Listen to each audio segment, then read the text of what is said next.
I'll go see.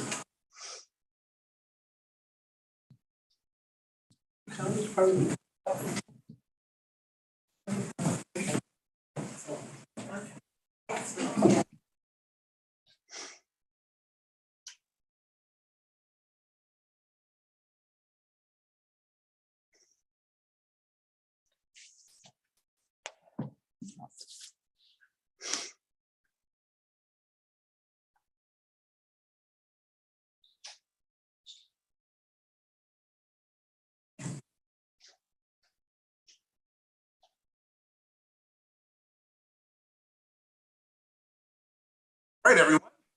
Welcome.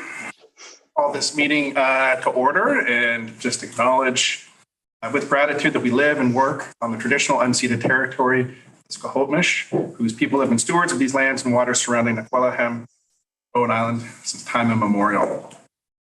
I'd also like to welcome everybody back after a Thanksgiving weekend. Everyone do stuff with turkey or whatever they had with their families, and it's lovely to be back. Welcome to the Bowen Island Municipality meeting of Tuesday, October 10th, 2023. I am Andrew Leonard, the Mayor of Bowen Island Municipality and the chair of this meeting. I'd like to introduce the other elected members of Bowen Island's Council here. For those who may be attending or watching for the first time, starting on my far right, we have Councillor Sue Ellen Fast. To her left is Councillor Judy Getty. To my far left is Councillor Kim Lake. To his right is Councillor Allison Morse. And I believe Councillor John Saunders will be joining us later on Zoom. We're also joined by members of our professional staff team here. On my right, we have Liam Edwards, our Chief Administrative Officer. On my left, Sophie Insiga, I can never pronounce the last name, our Corporate Officer. And we're joined by other members of our professional staff team who will be presenting reports and information to us later in the meeting. This meeting is being recorded and live streamed, so when members of the public speak during the question and answer period for the public comment section of the meeting, your voice and presence will be recorded and included in the permanent recording, which will be available at bowenislandmunicipality.ca and our YouTube channel in the near future. This council meeting is a forum for the conducting of business of local government. We all love our home. We all love our community. We're passionate about what happens here. I'd encourage everyone to maintain a constructive and respectful tone during the meeting and to direct comments and questions during the public comment and question and answer portion of the meeting to myself. For those that are following along from home or in the audience here today, the full agenda package for today's meeting is available at bowenislandmunicipality.ca. And with that, I will look to our corporate officer for the addition of any late items to the agenda. Yes, so there were a few on-table items circulated by email earlier. There was for item 3.4 an amended attachment, and it's just listed there in the sections that were amended. So that's the attachment to the staff report. Item 3.5, Schedule A to Bylaw 603 has been attached. And 12.9, there were two additional letters from the public regarding the proposed regional park with camping at Cape Roger Curtis. Thank you. And with that, I will look to council for a motion to approve the agenda and on-table items for the October 10th, 2023 meeting. Moved by Councillor Getty, seconded by Councillor Lake. Any discussion? All in favor, raise your hand, say aye. Aye. Aye, and that carries unanimously. Moving on to public comments, I'll look to the corporate officer for how many public comments do we have today? We have 3 today. 3 public comments today. So each commenter will have the full 3 minutes available to them. The corporate officer will set a timer for 2 minutes and 40 seconds. That will ring out and give you an indication that you've got just a little bit of time left and to bring your comments to a close and make any last points or asks to council right away. Public comments, I'm going to start actually mentioning this, I think, at the start of the meeting. Public comments are an interesting space because they give the public the ability just to speak to council on anything that they would like. So one of the reasons why we don't get into discussion or any back and forth in public comments is that we're really here to take up what it is that you'd like to tell us in an unvarnished way and just to receive it. So, and if you have any other follow-up, you're free to write us or reach out individually and then we can have conversations with you then. With that, our first public commenter is Julie Vick on Zoom. Julie Vick joining us by Zoom. Ms. Vick, I can see you on the screen, and whenever you're ready, feel free to go ahead. Okay, good afternoon, council, mayor, and staff. I'm just giving you the update on the petition, which has reached a kind of milestone, sort of. There were 3,408 registered voters in 2022, a year ago today. And we now have 1,723 signatures, so that's 50.6%. We've reached a majority. I don't think this should be, it's not a big surprise because the second public opinion, the meeting from Metro came back at just over 70, and the first one was at 76 or something against camping. So, and then there were the two surveys by Greg Shepard that came in at 76% against camping. So now, if you use the turnout for 2022, it's up at 89.6% are against camping. So that's pretty significant. So I would normally be here saying, urging you to do a public opinion poll, but I think that would be a waste of money because I think you know the answer.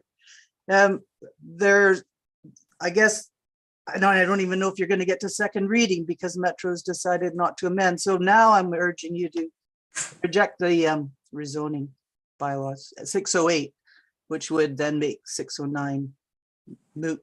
Because, yeah, that's all I'm here to say. And if I can answer anything that I was unclear about. Thank you for your updates, Ms. Vick. And if I'm not mistaken, you will be appearing in front of the Metro Vancouver Parks Committee in the near future. Is that correct? Yes, on October the 18th. And my presentation is in the agenda that you can read it there. It's just basically going over these same numbers, except that the number's higher now, but not by much. Although it is growing. Yes, growing every day.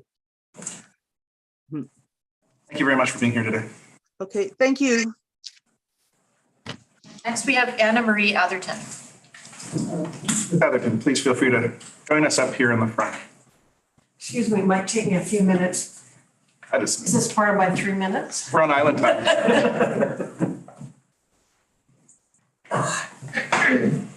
and no, it doesn't, the timer doesn't start until you're relaxed and comfortable and ready to go. Yeah. Well, good afternoon to all of you. And for those of you who don't know me, I'm Anna Marie Atherton, and I'm representing Friends of the Bowen Island Library Society, or known as FOBOS. I'm here to talk today about our application for the use of the Blue Cottage. Just as background information, FOBOS was registered in 1978 to develop interest in the establishment of a public library on Bowen Island. And the first library on Bowen was run by the Friends.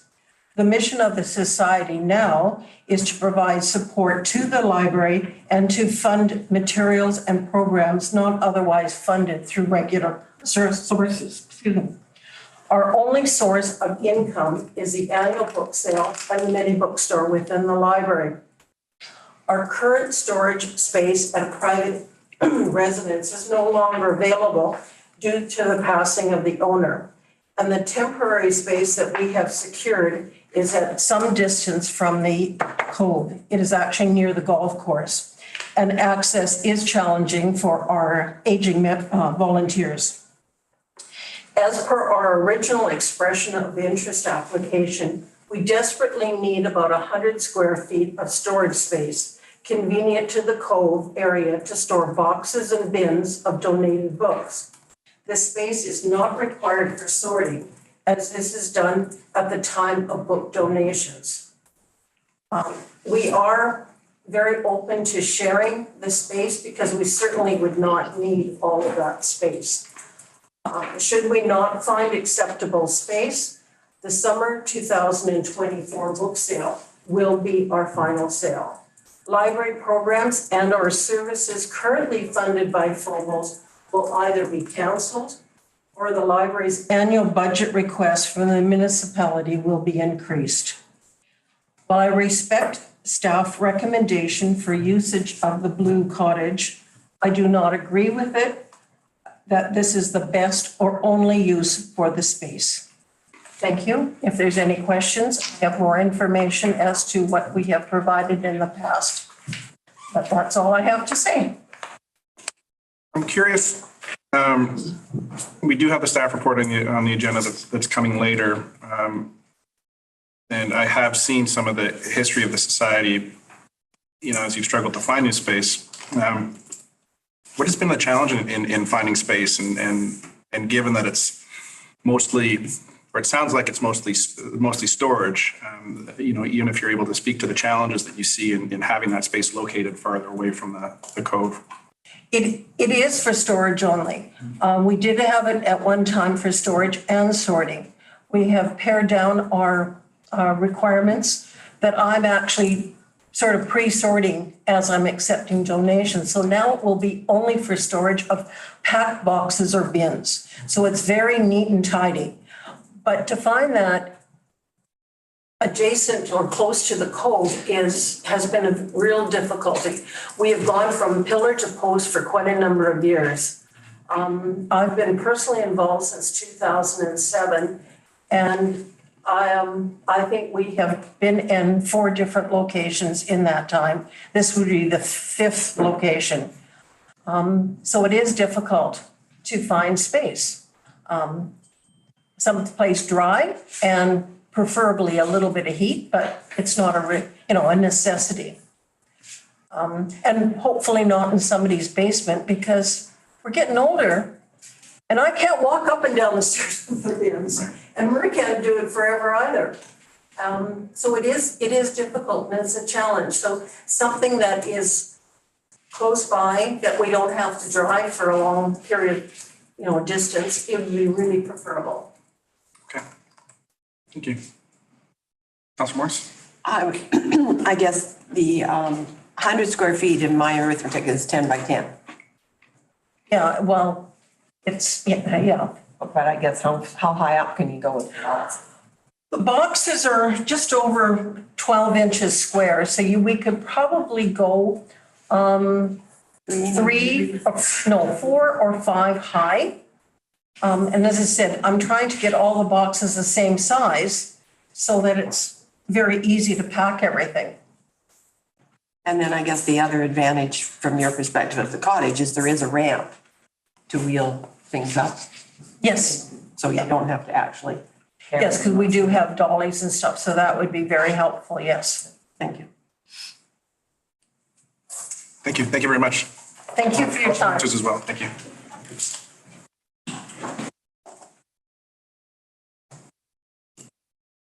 Next, we have Colleen O'Neill. Ms. O'Neill, welcome. Colleen O'Neill, Mayor and Council.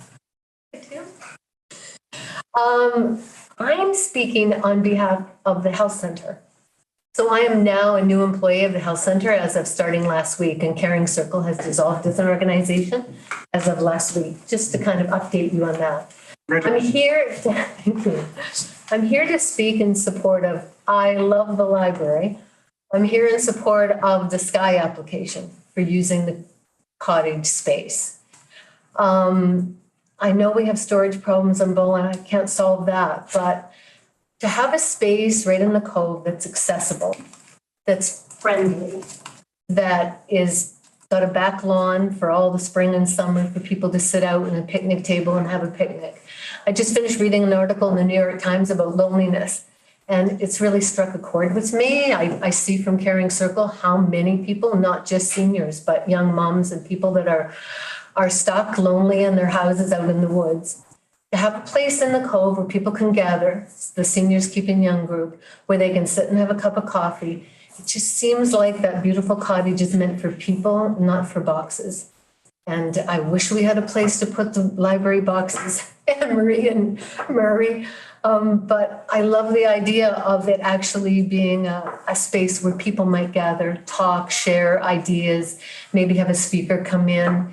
That's what I feel like enhances our healthiness on Bowen. That's it for me. Thank you. Thank you.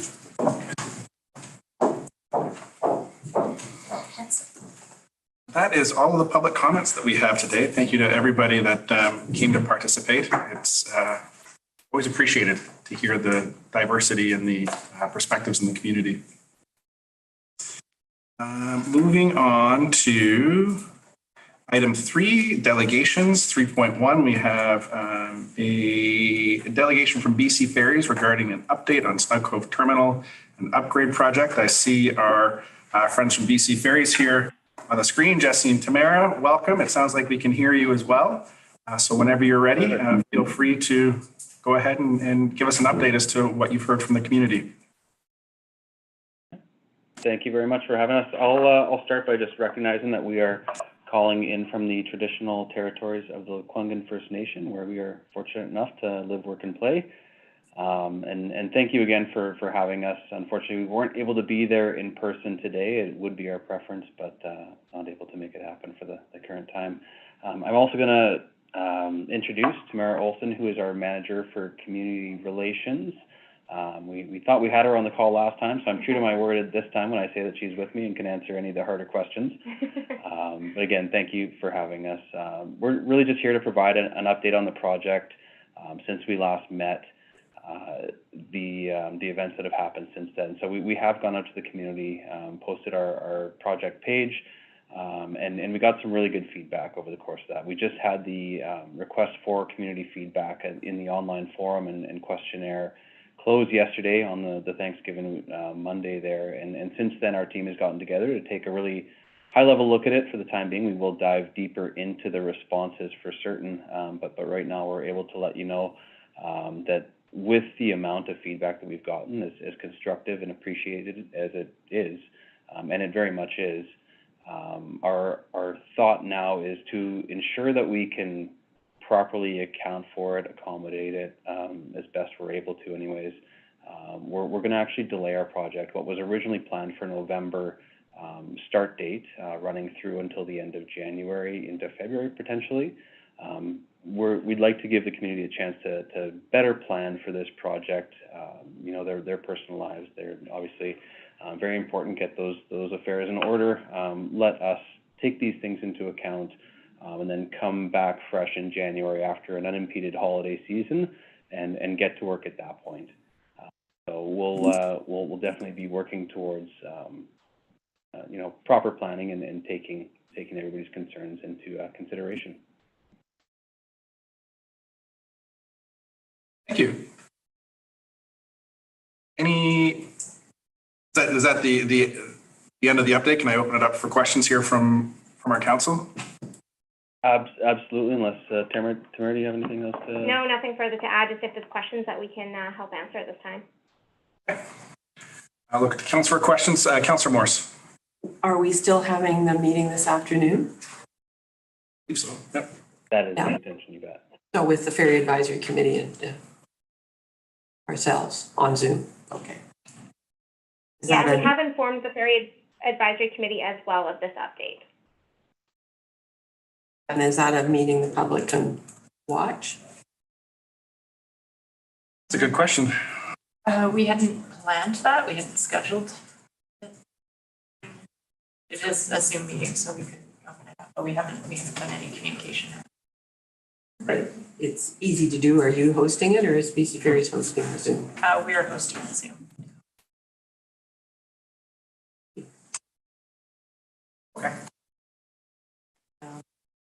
I've got a bunch of questions, but I'll save them for this afternoon. Right. Any other further questions from council? So just for folks on the line who may have missed that exchange back and forth, we do have a meeting scheduled after this one with Jesse and Tamara, both, I believe, as well as council and the Ferry Advisory Committee, which I think I'll hold my questions until then, because I know that we've got some great expertise on that committee, and we can dive into the issues and some of the feedback and look at some of the trends that, the high level trends that were identified in the community and how that's going to be responded to. Any other questions for BC Ferries before we move on? Councillor Getty? So we've been announcing that there's ferry upgrades that are going to happen in November. So now we changed the announcement so that it's delayed to some unknown sometime in January? That's right. The goal at the moment is to target the start of January for construction. And so we'll be communicating that through our project page, our community pages, the Ferry Advisory Committees, obviously Bowen Municipality, and we'll look at other ways that we can also include the communications just about the postponement until January as well. Thank you. Thank you. All right, more to come, especially after this meeting. Thank you very much, Jesse and Tamara. Thank you for being here. Thanks for having us. Take care. Moving on to section 4, our consent agenda. I will look to councillors for any items they would like to have pulled from the consent agenda. Councillor Fast? Yes, I'd like to pull 12.10 from the info items. Okay. Any other items that council would like to pull from the consent agenda? Councillor Morse? Just a minute, I gotta find it here. No problem. 3.4. I don't want to pull something, it's just a more technical thing that we'll need to correct because it's section 4, but there are 3. The sub items are 3.1, 3.2, 3.3, so there should be 4.1, 4.2. Right. Very minor, but just small. Just a minute. Getty? 12.6.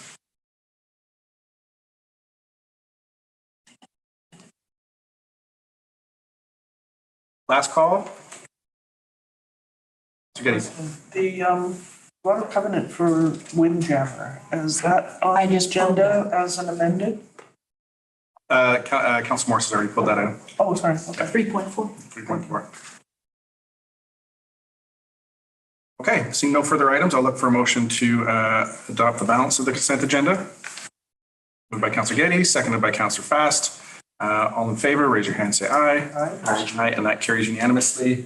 And then we'll look to dispose of the consent, the items that were pulled in numerical order. So we'll start with Councillor Morris at 3.4, the application for a section 219 water covenant on 982 Windjammer Road.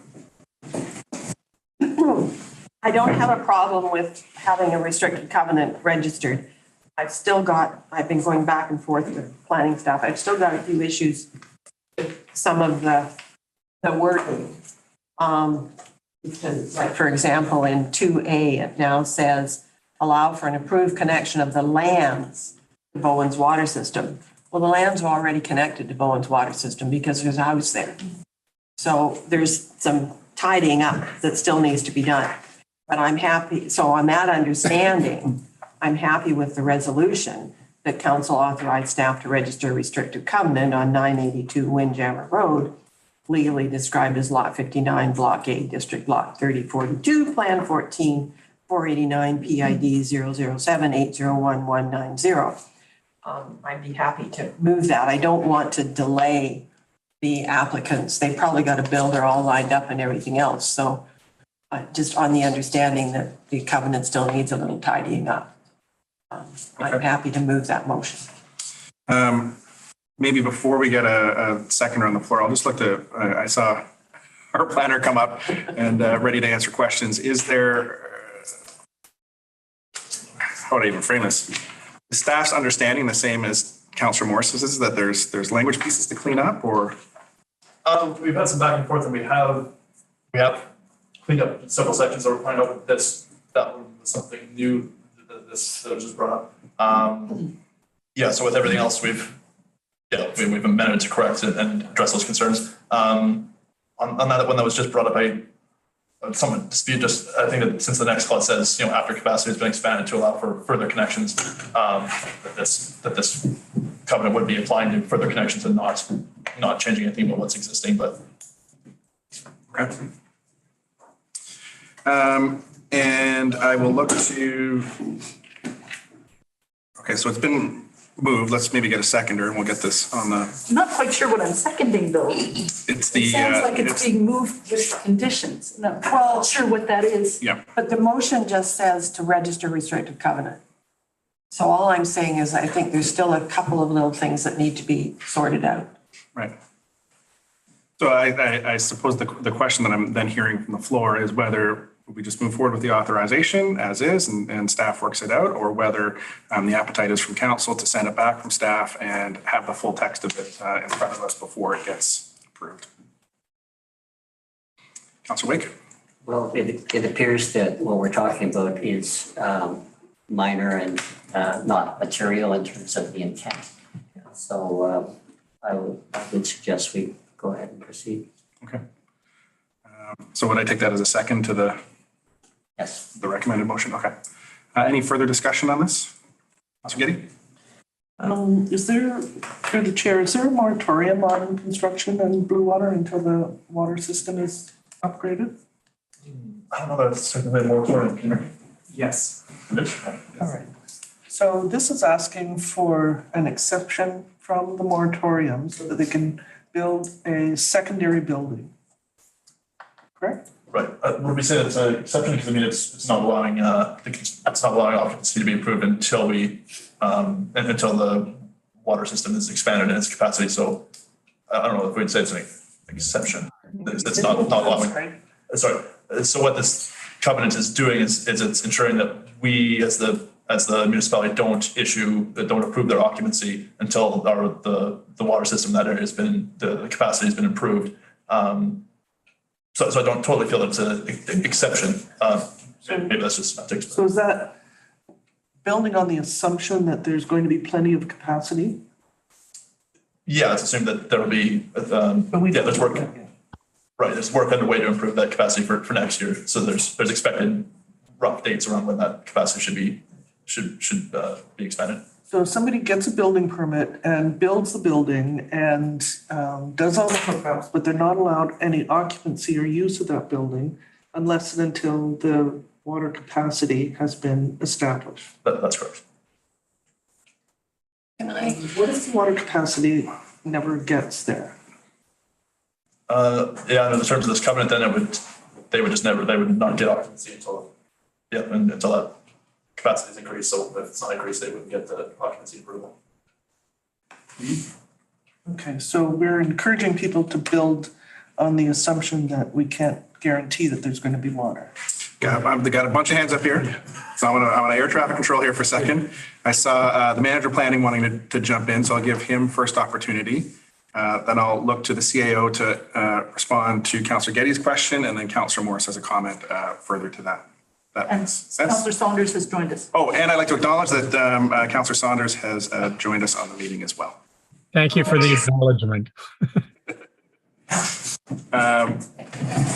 Thank you. So, Mr. Martin.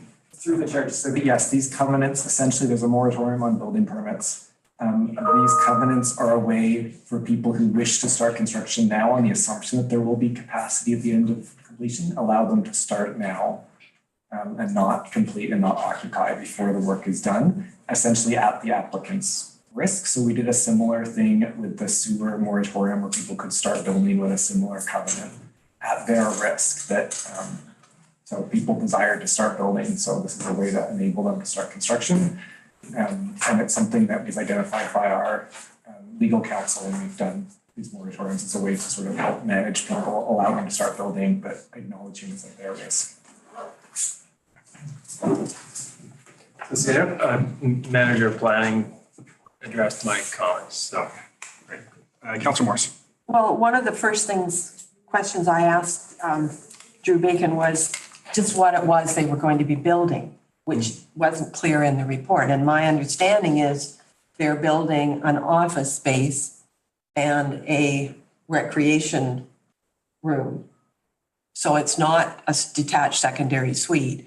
And it's, to me, sounds like it's a space that you just don't put the plumbing fixtures in and you can still use it. So it's not,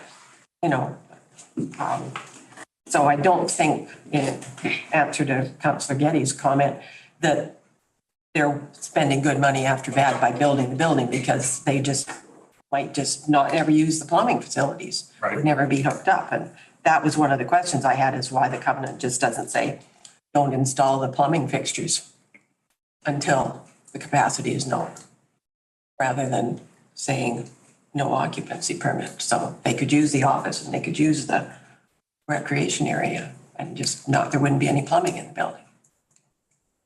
But anyhow, I'm quite happy not to fuss about that one for the covenant. Okay. I just wanted, them to be able to get going, because they probably got a builder lined up and everything else. Back to Councillor Getty. Well, so you have a building and your intention now is for it to be X, Y, and Z, and it could become something else later.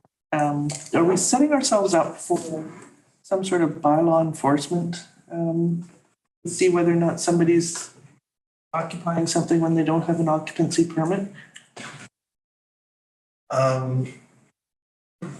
The main concern would just be over the use of utilities, and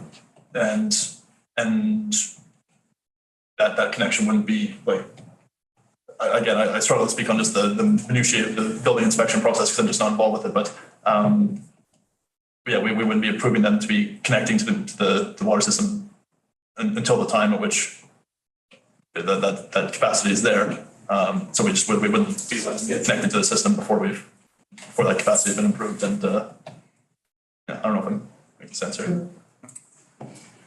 Yeah, so just adding to the response to Councillor Getty's question, it's we don't generally see a lot of these types of requests during a period of a moratorium such as this. And if we found ourselves in a position where we didn't achieve the desired capacity to accommodate these types of projects,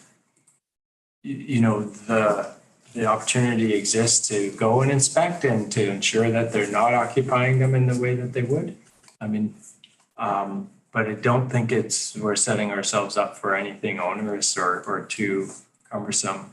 And the volume will be likely quite low.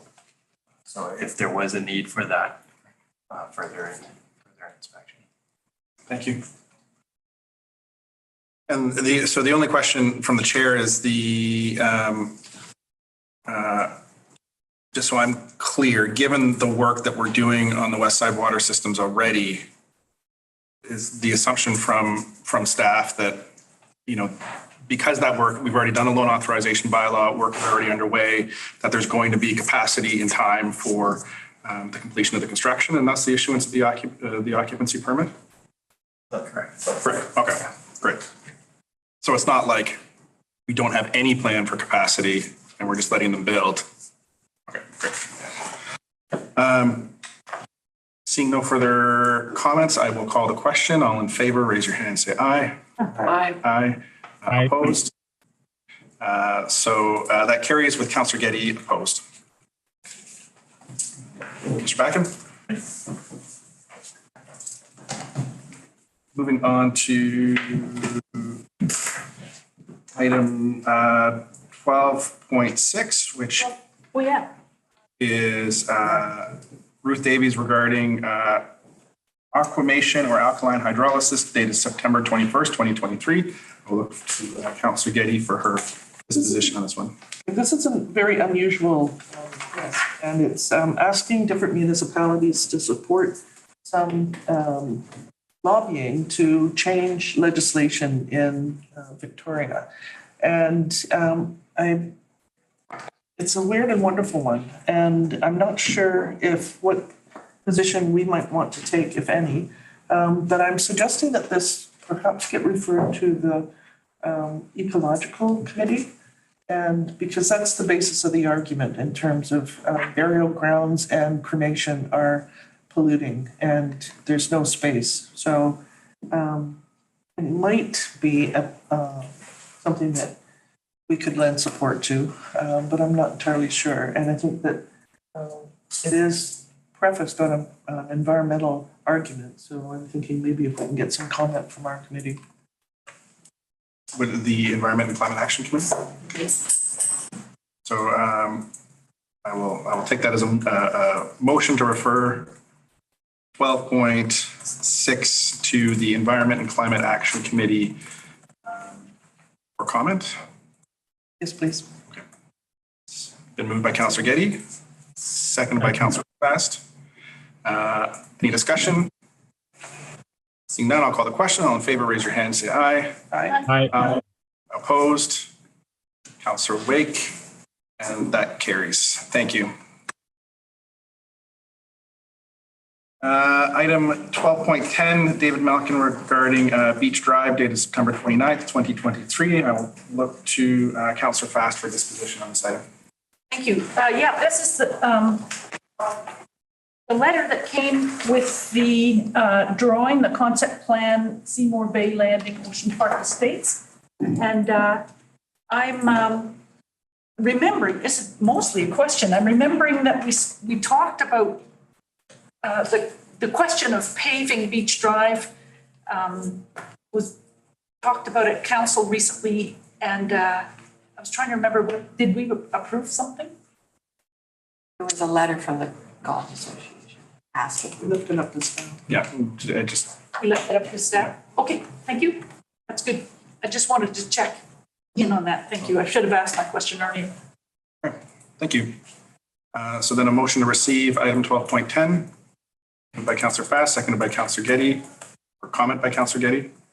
I believe we referred the letter from the Golf Association to the roads and utilities. Perhaps we could refer this as well. Yeah. So then before it gets seconded, as Councillor Getty interjected with a comment, maybe we'll take it as a motion to council to receive or for council to refer to staff. Just that. For information. Thank you. Seconded by Councillor Fast. Any further discussion on this? Seeing none, I'll call the question. All in favor, raise your hand and say aye. Aye. Aye, and that carries unanimously. Zipping back up in the agenda. We got a section 6, business arising from minutes, 6.1, expressions of interest for the use of the cottage at 431 Cardina Road. See our Chief Financial Officer, Kristen Watson, coming up.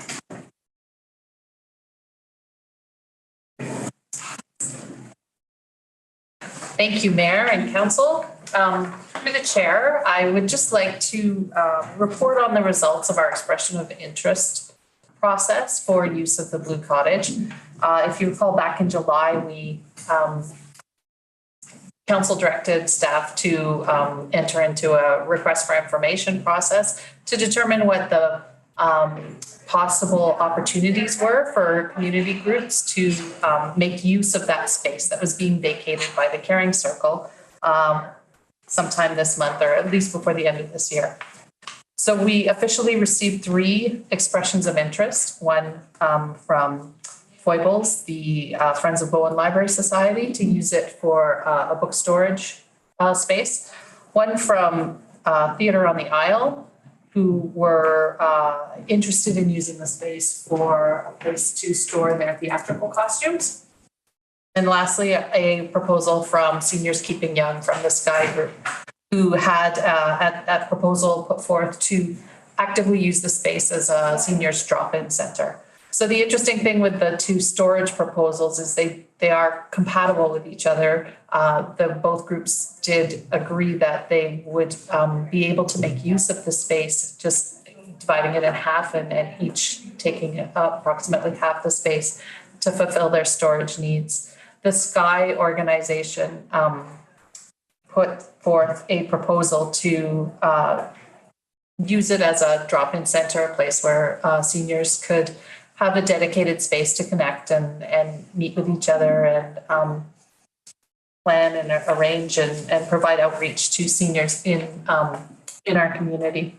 So it comes down to a very difficult decision for council to have to make at this time. All 3 of the organizations are definitely worthy, volunteer-driven organizations and the proposals all demonstrate certainly a need there that needs to be met.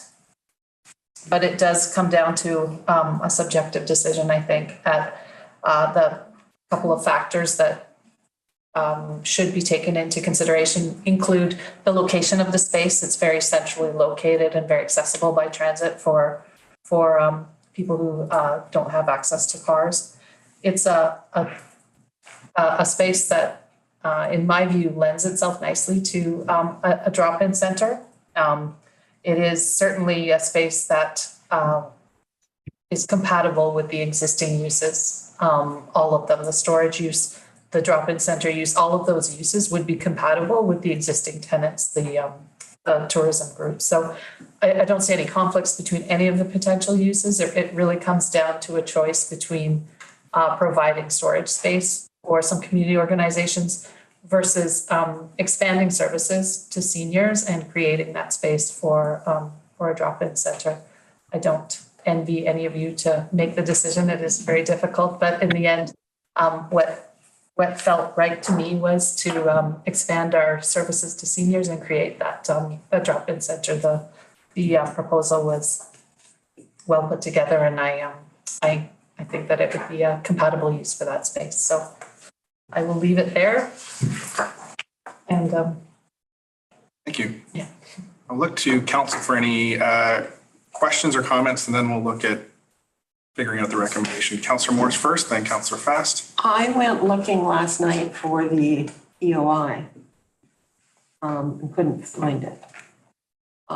It was posted on our webpage but usually those disappear as soon as the event happens.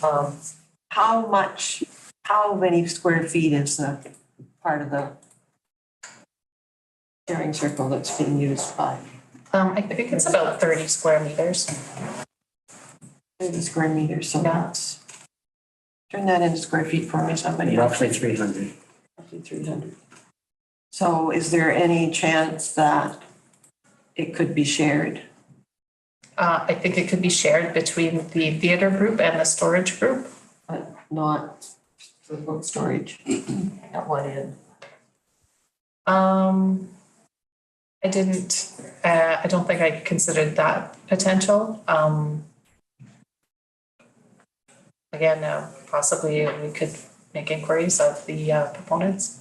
Yeah, I mean, looking at Foible's request, they are certainly performing a valuable service for the library, and I certainly bought books for my grandkids from the shelf in the library, and so to have that service discontinued and stopped, we're going to have more books being thrown into recycling, wasted. So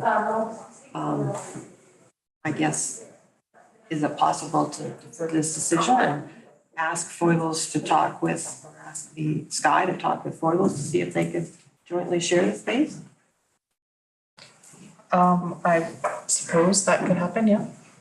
If Mayor, if I may, just for visualization in terms of size, it would be it's about equivalent to go from Tim to Councillor Wake to Councillor Fast, and to this wall here. Just so you can get it. But it's rectangular, not square. Yeah, it's quite small. I've been in there, but I can't, I'm remembering the door is at one end. So I was thinking the far end could be, would have walls on both sides and there's no windows, as I recall. So it would be easy to store boxes of books in the far end and not really be disruptive to the rest of it. So I guess thinking about the valuable service that Foibles provides, throwing that out as an option, they could have a conversation, see if they could possibly share the space.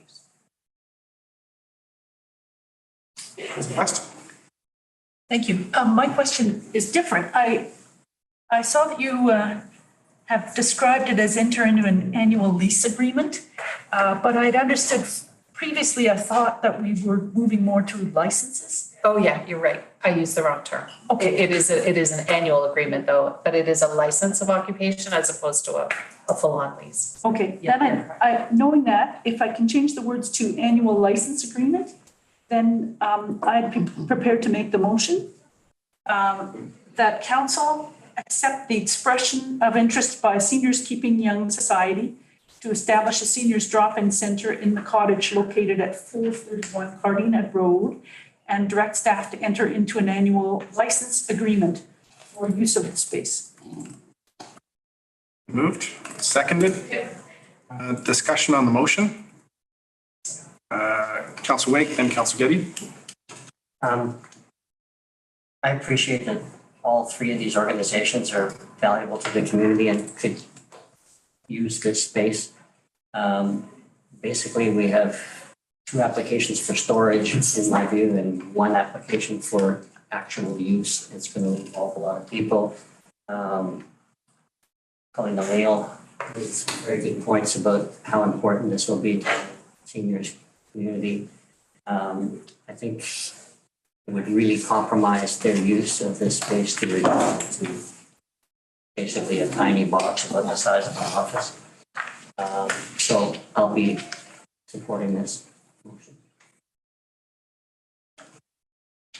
Thank you, Councilor Wake, and then Councilor Getty. Or Councilor Fast. Well, whenever. Who did I say first? I know that it came from this side, but I lost it in my brain who had the next speaking. Councilor Getty. Okay, so just for clarity, I am the current treasurer of Theatre on the Isle. And I'm speaking in favor of this motion and against the interest of Theatre on the Isle because the analysis that our financial officer has made. There's the costumes that Shirley Wrench has been making for 30 years are spectacular, and they're something that she can't keep in the house. Where, you know, she and David are getting older, and we need to find some good dry storage for that collection, or we're going to lose it, and that would be disastrous. And when I was chair of the Heritage Group, Friends of the Library were spent at least 2 winters sorting all the books in the office cottage that we had, and it's fabulous. And I go to the sale, and I don't have grandkids. I get a whole pile of books for myself, and it's one of the best recycling efforts that we've got on the whole island. So I think that some of these storage issues are significant, and it's something that if the Muni can't help with, then we have to, and possibly we can in terms of some other spaces that we might have some control over. But the Little Blue Cottage, in terms of it being right beside a bus stop and right in the cove, tiny but big enough, and nice and flat and easy access. I am personally, as much as I desperately want storage for both of those other organizations, I think that Little Blue Cottage should be filled with people. And I think it's absolutely perfect for that. And I fully understand and appreciate the need for good, dry, easy access storage too. So yeah, it's a hard one. I'm glad we put it up for expressions of interest. But you know, at the same time, it's too bad we have to disappoint some people. And I know that Seniors Keeping Young have had a long-standing agreement and tradition in terms of using the facilities at Beaucourt, but they're hard to get to. So this, whatever those arrangements are, this would be better for that group. And so I'm voting in favor, reluctantly, but nevertheless. Thank you. Councilor Fast. I'm just going to speak in support of my motion, and you know, many overlaps with things that people have already said, so I won't repeat them, except to say I too am an enthusiastic user of the Foible's little library, mini bookstore in the library, and I'm on the library board, and I really respect and value the work that the volunteers have done over the years. That book sale is terrific. And same with the Theatre on the Isle and its long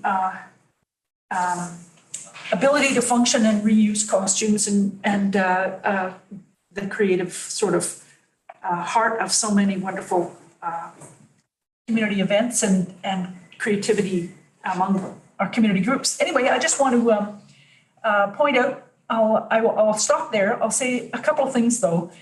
Looking at our official community plan, which supports, in my view, more activity in the Boulevard Cottage than using it for storage. So here's 3.9. Objective 97 in the official community plan says to ensure that sufficient space is reserved within Snug Cove Village so that a range of core community recreation, social, cultural, and civic uses can be accessible to all members of the community and meet future and present needs.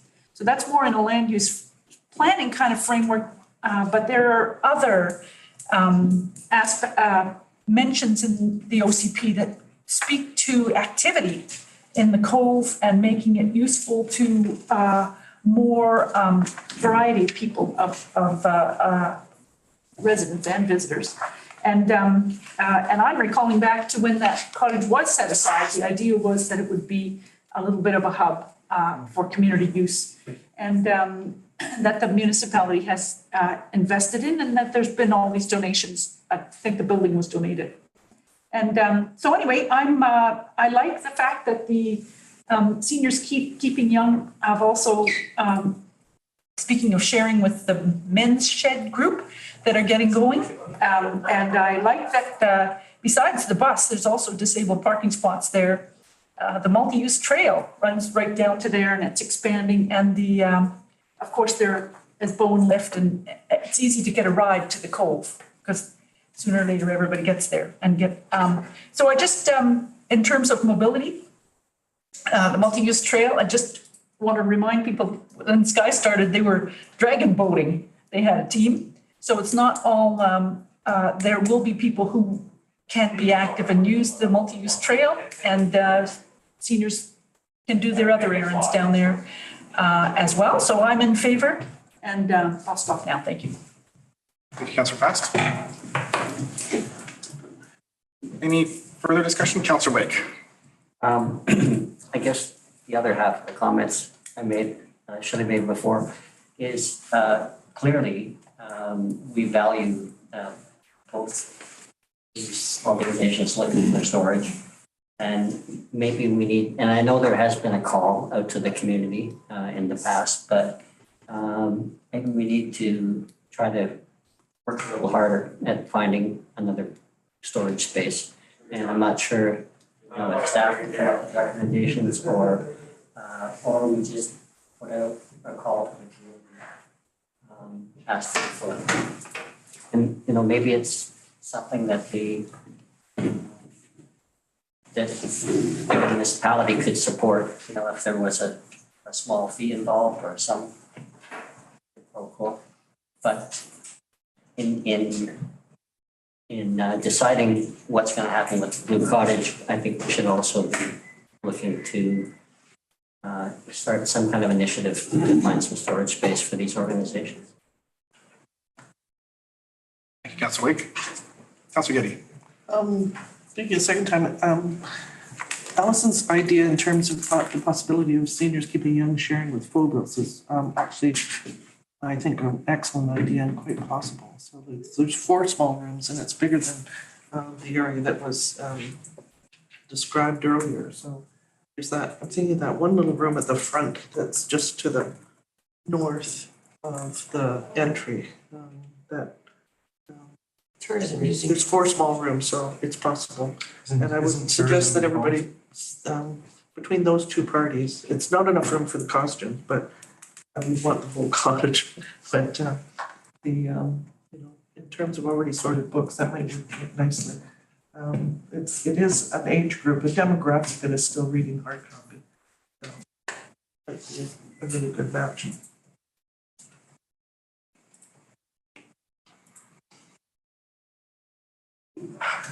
I'm just sensing the room here. I'd prefer not to go to third-time speakers as we're not in a committee of the whole. So with that. Could I just ask for a point of clarification, Councillor Petty? Because as I understand is Blue Cottage space that is available is what was used for the caring circle, not inclusive of what's used for tourism Bowen. But I think you were describing the entire space, the entire cottage space. still one extra. So with that, the motion on the floor is to accept the expression of interest for Seniors Keeping Young. And I'll call a question. All in favor, raise your hand, say aye. Aye. And that carries unanimously. Just a couple of comments from both the chair and myself personally on this one.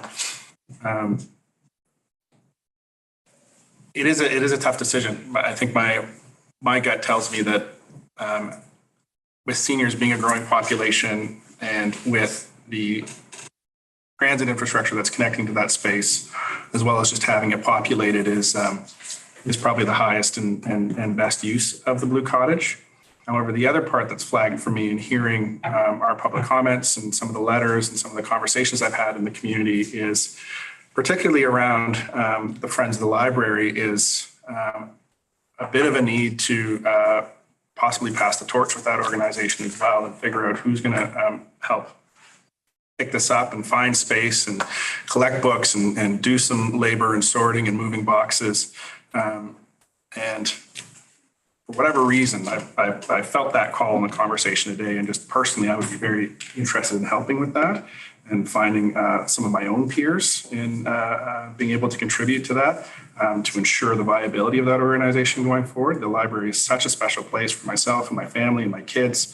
And I think it's just an important one to provide some resilience for. So I'd be very, very happy and very, very open to participating in that organization as much as you folks need me, and then bringing in some of my peers to do that as well.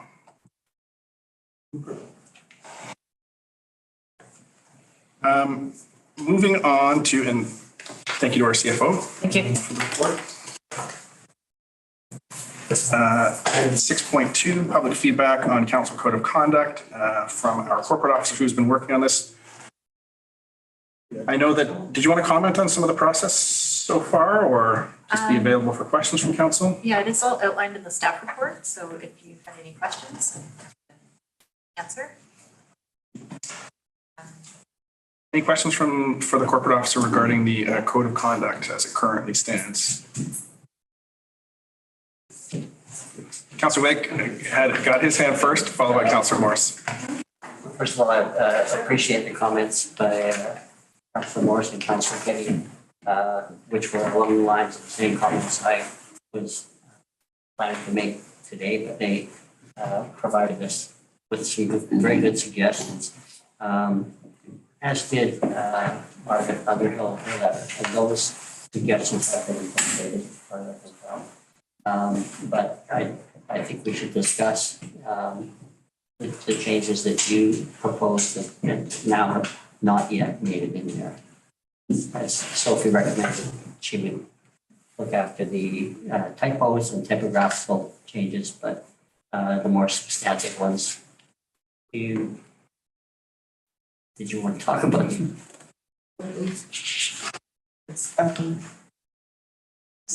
Those that I have are not questions, Okay. but I'll go on the list. You'll go on the list. Okay. So Councillor Morris and then Councillor Getty. So I think my first comment, I haven't got enough, I can't look at three things at the same time on my iPad. The update that Sophie did, I assume changed principles number 3 and changed there to Bowen's. Yes. Okay, and the other one was the,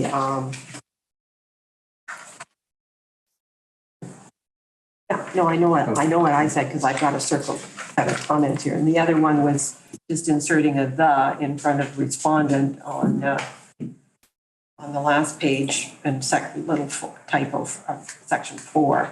And Councillor Getty had a similar type of thing. So my question, which my discussion is section 12, the informal complaint process. Partly,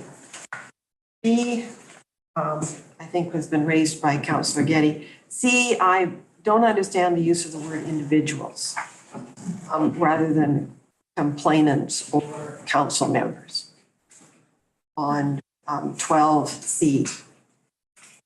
So. Oh, yes, see that. So that should be council members. because up above, you're talking about any council member, the complainant in A. So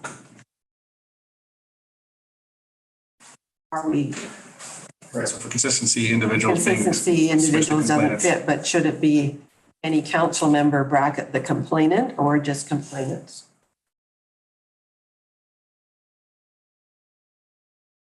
Because down below under 13, you talk about submitted by a council member bracket the complainant. So I'm, Okay, I can use the same styling there. so I think maybe saying the council member bracket the complainant. And then under the, so everybody's okay with that one. Then the other one, I guess, is just dealing with the members of the public. I was wondering, based on, after I read Councilor Getty's comments, should we even have that in the informal process, or should it be in the beginning under purpose? Because the purpose of this policy is to enable council members to deal with what they perceive to be misconduct on the part of other council members. Am I correct? So maybe under either policy objective or under purpose, it should clarify that that, and say if members of the public have concerns, this is not their route. Maybe just clarify that it's for council members to deal with council members' perception of conflict,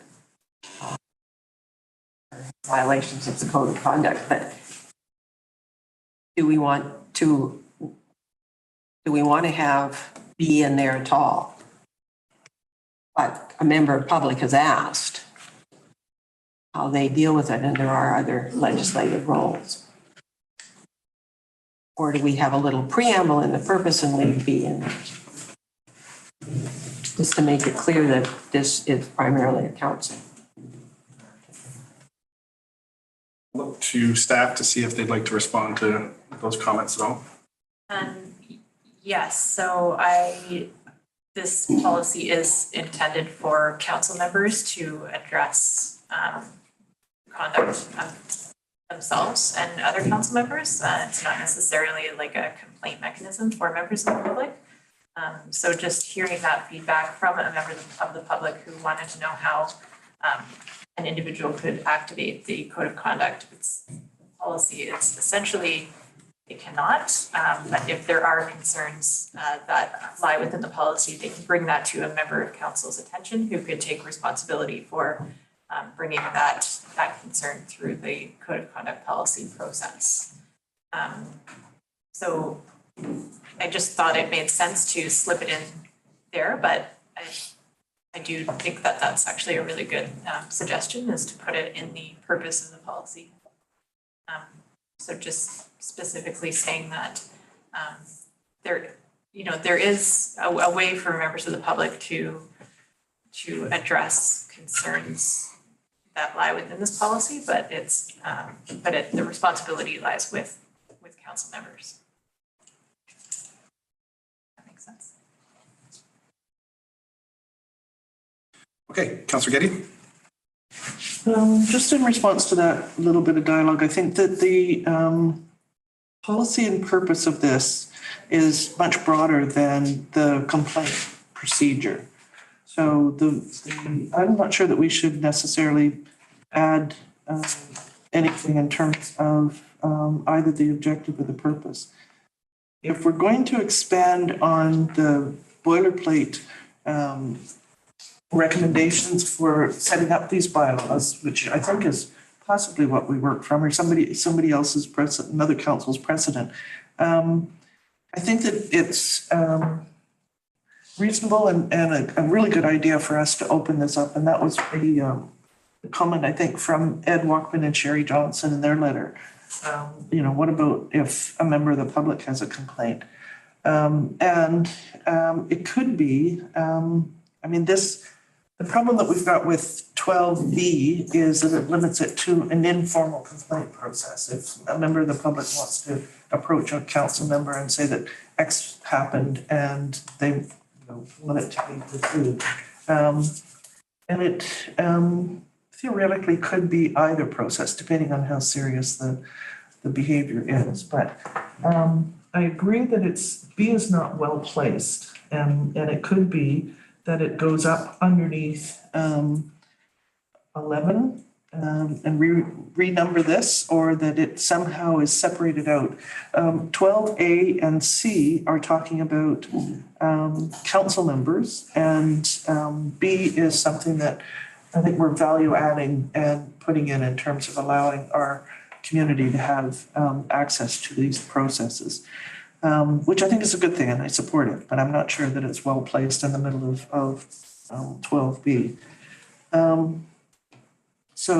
I have other comments about 12B. So that if a member of the public reasonably believes that a council member is in contravention of this policy, may contact any other member of council to decide to address the prohibited conduct by activating the informal complaint process. It's only at that point that the council member would become a respondent. So at this point, if we're allowing the public to come to another member of council, and they can decide whether or not they're going to do the informal or the formal complaint process. And if they do, then the next step is that they become a complainant and the other becomes a respondent, or the others. So I think we drop the respondent from 12B. And then if a member of the public complains about a serious misconduct, then that should go directly to the formal complaint process. There could be that option too, which is currently not part of B.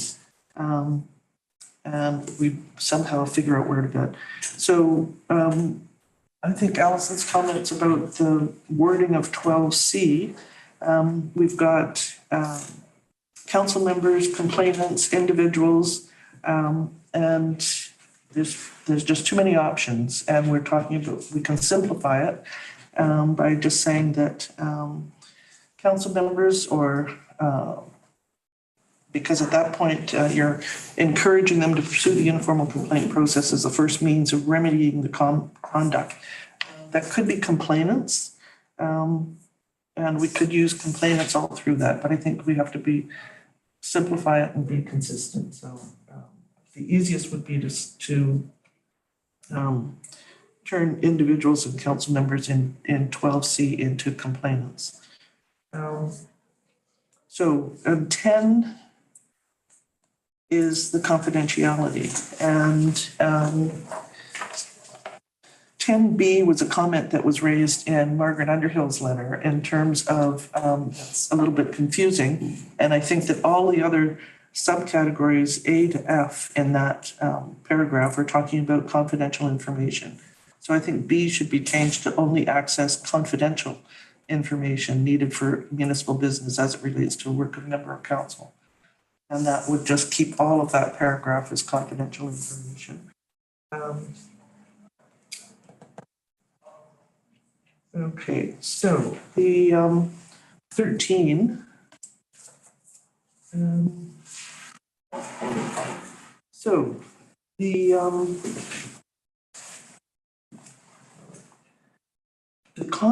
conduct in there, we're talking about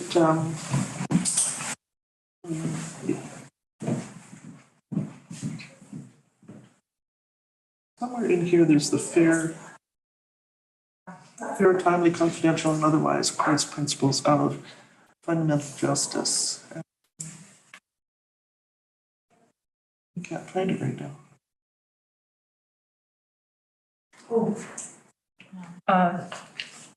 13EI. Yes. Okay, so the conduct of an independent and impartial investigation of the complaint is fair, timely, confidential, and otherwise accords with the principles of due process and natural justice.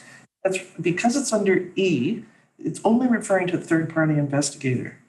And I think those are basic principles that need to come up and the benefit of certainly the respondents, but all parties that are involved.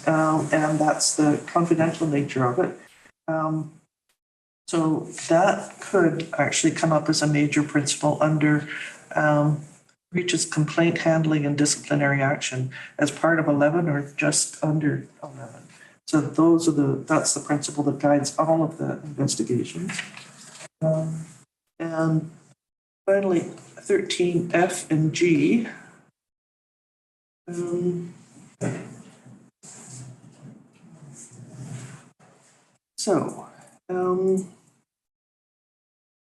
In F, the respondent may respond to the conclusions of an investigation report, but in G, council, including the respondent, shall receive the report or a summary of the report for its consideration. So we're talking about 2 or possibly 3 different disclosures. There's the full report, there's a conclusions of the report, and there's a summary of the report. In these different paragraphs, then the respondent is entitled to or is given some but not all, one but not all. And I think that we need to have it as the full report, not a summary and not the conclusions. If we need to redact things for privacy, then we need to build that in as part of the confidentiality that, what can be included in a report by who gets that and what is disclosed in what way. But I think that a respondent needs to know all of the accusations against them. And, whether it needs to feel that it's been dealt with fairly and that there's a good answer to all the questions that have been raised. So. I'm confused.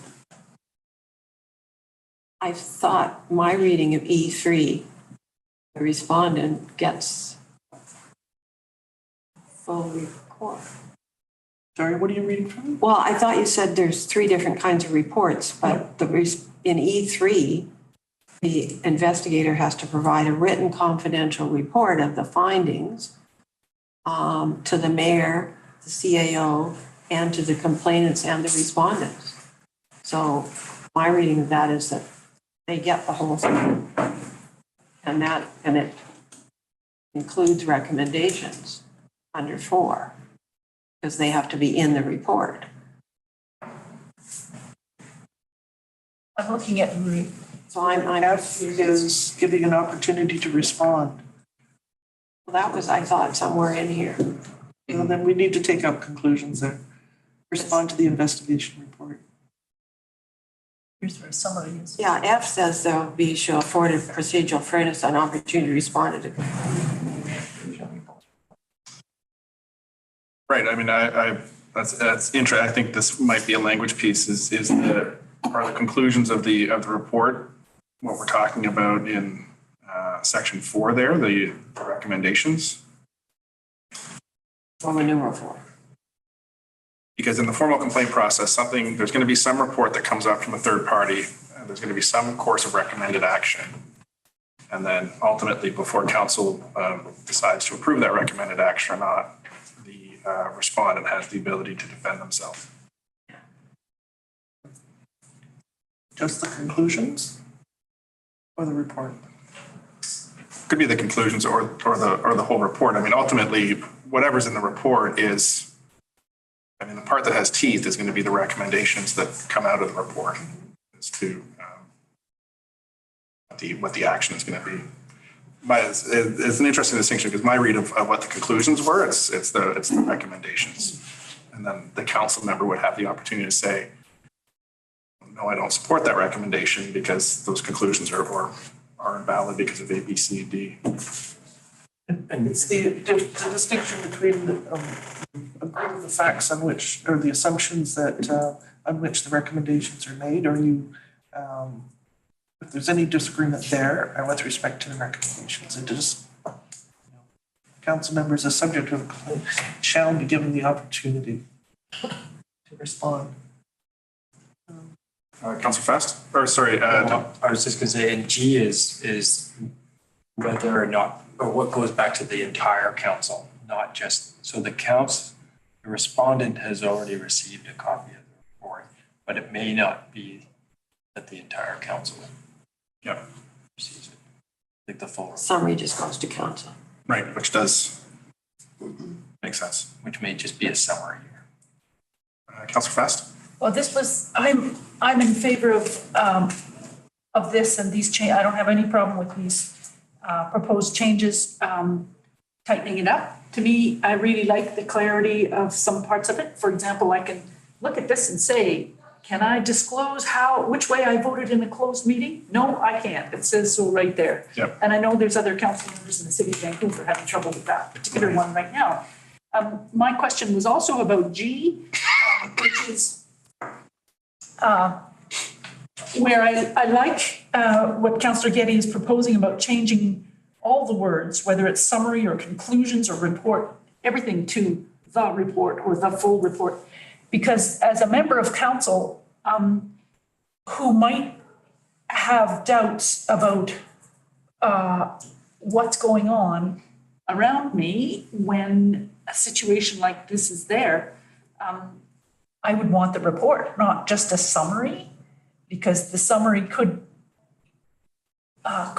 be biased depending on who's writing it and or who it's coming from. I'd just like to see. So right now it says provide the report or a summary of the report to council for council's consideration. And then later it says when a summary or summary of a report is presented, we'll decide whether the recommendations in the report in whole or in part. So there's a whole bunch of sort of fudgy stuff there. I'd just like it to say the report. I'm going to throw in a few comments here now. I think that flexibility is important. So part of what we're setting up here is we're setting up for the future, and we're setting up for some situations that could be worst case. And we're seeing those play out in other municipalities in BC. We're seeing code of conduct issues come up in other places where I believe that the mayor and the CAO would need some empowerment to make some decisions as to what information gets released to a full council.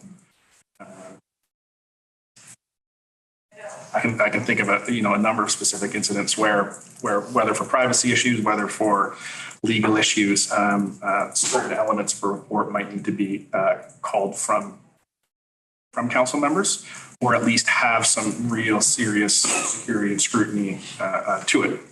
I think we've seen that in previous terms here as well. The issue with public raising complaints, I feel whether it stays in here or even whether it gets removed, it's really one and the same. The principles and purposes of the document speak to the way the council members speak to the public, and ultimately a code of conduct and its enforcement as it's intended by, I think the province is to empower councils to regulate themselves. So if there is, if there is a council member that is acting egregiously towards the public, the correct course of action is it's got to be raised by another council member. Then it'll need to be fed into that informal process or the formal process. And so whether that's in here or not, it seems implicit in the nature of the code of conduct and the nature of the purposes and the document itself. Aside from that, I think it's a solid document. I think it's a good first step and first stab, and gives us some flexibility. We really, in seeing this play out, both at some of the regional bodies that are doing codes of conduct and other municipalities, I don't think we're really going to know how codes of conduct generally play out until we see some mass adoption in the province and they really get tested. We're seeing some cases in Vancouver right now. I know of other municipalities as well that have had their codes of conduct tested, and there's other ones that are having some issues with them. But until we actually see an issue, I think we can really tinker and engineer to our heart's content. But until the rubber meets the road and we have one of those unfortunate situations where it needs to be employed, we're not really going to know. We're not really going to be able to cover off all the bases. So I think this is a good start. Whether council wants to send it back to staff for further wordsmithing, or whether based on this discussion, we're okay to adopt it. that's sort of the decision where we're at right now, or if we want to have more granular discussion, referring to a committee of the whole, just given the timing of where we're at today. Councilor Morse? Would some of Councillor Getty's concerns be addressed if we moved E Roman numeral 3 to the after 4? Because 4 talks about providing recommendations in the report, and 3 talks about providing the confidential report. So if we switch the order of 3 and 4, would that clarify that so that it's clear that it's the whole report that goes? 13E3, if I may respond. 13E3 was something that I had missed, and I think that takes care of, the full report goes to the complainant, the respondent, and presumably the member of the public if that. And then, I guess a little bit of wordsmithing somehow to change F and G so that those processes are clear. They could be left in, but it's not entirely clear what the intention is. So at this point, there's a little bit of, there's these recommendations that I think Sophie's put in following the correspondence, the bits that are in red. And then there's the fair, timely, confidential, and otherwise accords with the principles of due process and natural justice, and where that goes, possibly under 11. And a little, those kinds of substantive wordsmithing. If we're not opposed to that being in, maybe another second draft or third draft, or what are we up to? Fourth draft? Before approval? Yeah, this is the second draft technically, so A third draft then? we can make those changes and bring it to the next council meeting for sure. And just for clarity, I heard Councillor Getty say that the report would be released to the member of the public if a member of the public may brought it forward to another council member. I don't think that would happen. We would not be releasing anything to the public. Okay.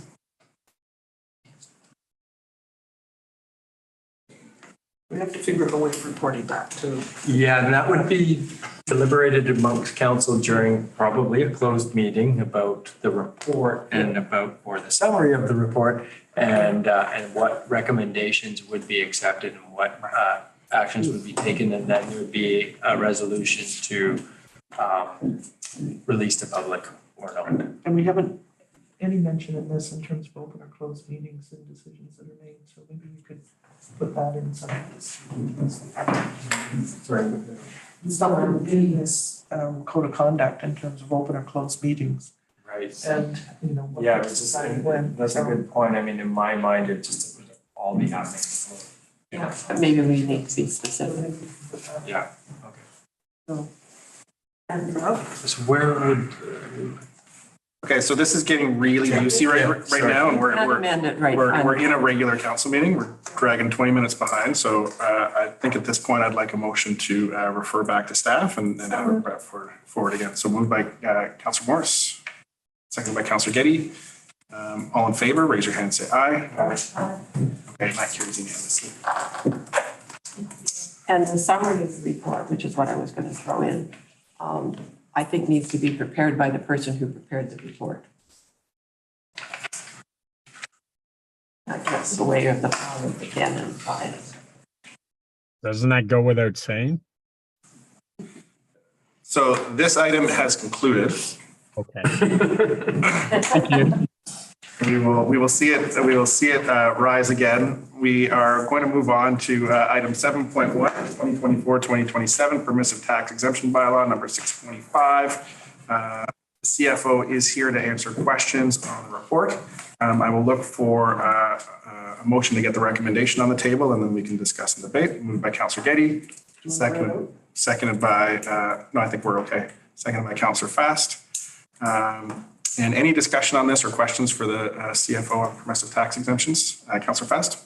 Thank you. Just one, and that is about the colors. It's mostly green, and then there's, the last two are in gold in the schedule. And I wondered why that was. They are from Castle Projects, which is the owner of this building.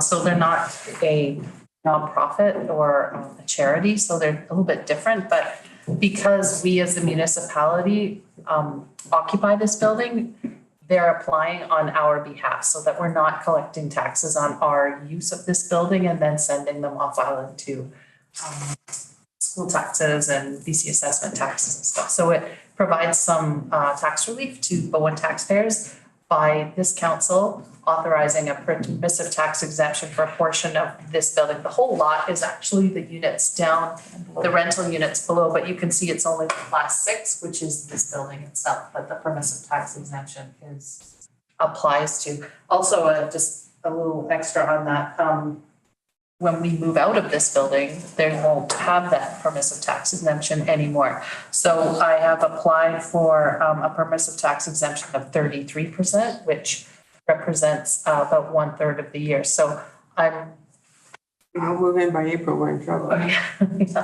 We anticipate that we will be out. The schedule on the timing for the construction of the community center is the end of January. I've put in a little bit of wiggle room in case there is some delays on that construction schedule. So that's why I'm suggesting that council approve it for 33%.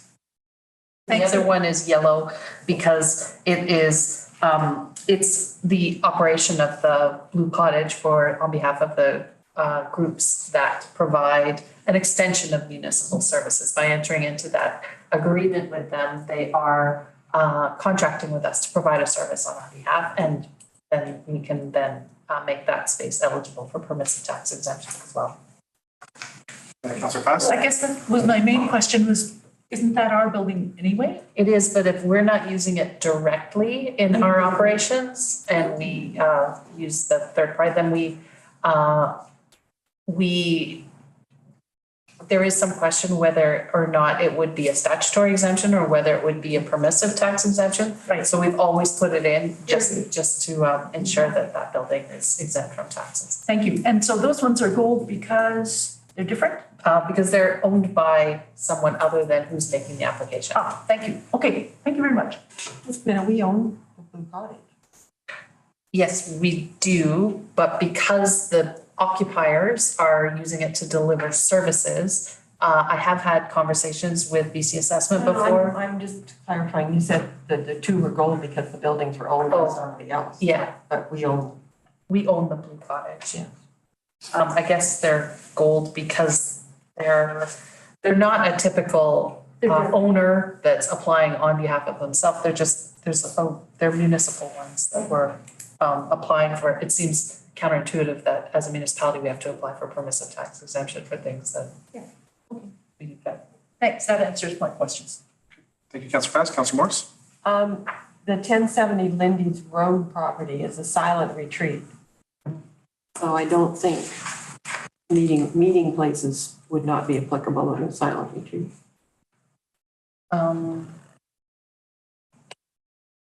Sorry, I'm missing your point. Well, 1070 Lindy's Road is a silent retreat. And if you're having a meeting, I don't think you're being silent. I'm just saying, I think the description of the two facilities probably should be slightly different, not identical. But I don't imagine it matters for purposes of this. No, I don't think beyond the class type and what percentage PC assessment really puts a whole lot of focus on it.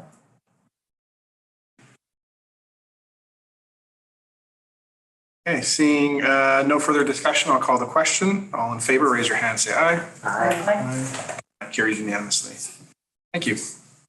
Oh, thank you. And I didn't say, but it is being advertised this week and it will be advertised again next week, which is a requirement before it's approved by the council. So we'll see the adoption next meeting then. Correct. Thank you. Moving on to section 8, staff reports, 8.1. Wharf moorage policy and a review of moorage rates. Let's see I would be happy to move the recommendation because it's just saying, go ahead and have a look at it, which I think we probably should do. Okay. If you have questions, I can answer.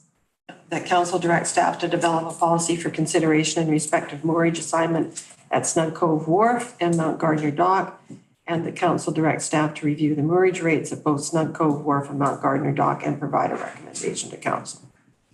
So it's been moved, seconded by Councilor Getty. Any discussion? Seeing none, I'll call the question. All in favor, raise your hand, say aye. Aye. And that carries unanimously. 8.2, update from our CAO. I'll hand it over to Mr. Edwards here. Thank you, Mayor. I'll try to be quick to make up some time. So the multi-use path, you'll notice that there's some cones and some ribbons on the, so I'm doing a capital projects update here. So there's some cones and some ribbons on the side of Grafton Road, right just past Artisan Lane. There is some residual grant funding and funding for the project to be able to complete about another 80 meters or so. So it's a short section that'll take us up to about the culvert that was replaced in the recent past there. But work continues on the detailed design from that stretch to Charlie's Lane. We're really zeroing in on what the transition will be like at Charlie's Lane and the trail and the road. So that work needs to be finalized, and we won't be getting to that probably for quite some time, and we are in communication with the local neighbors who will be most impacted from that transition area.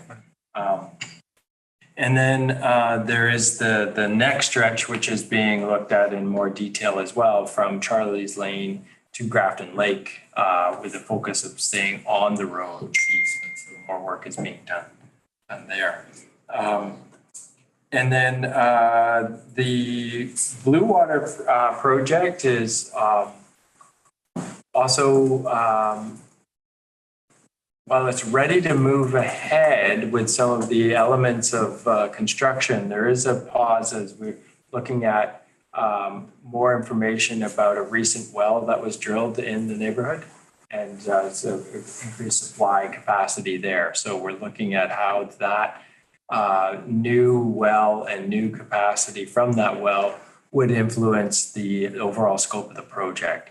And so as part of that consideration of that, there needs to be adequate testing of that well and the impact of use of that well on adjacent wells. So it's being looked at quite seriously, and it ultimately is good news because it's quite a productive well. So the Eagle Cliff Drinking Water Project, which ultimately will connect Eagle Cliff to the Cove Bay Drinking Water System, is also going through more detailed design elements right now prior to it being advanced forward to the community for elector assent for borrowing for their portion. And so the project did receive a generous grant from the province and the federal government. But for their portion of funding, we will require some borrowing for that. And then after pending approval of that borrowing bylaw, we would then move to tender process to start that project. So that project, while it's exciting, it is still a ways out from actual construction start. In Cove Bay Drinking Water, we've had another setback with that project where we have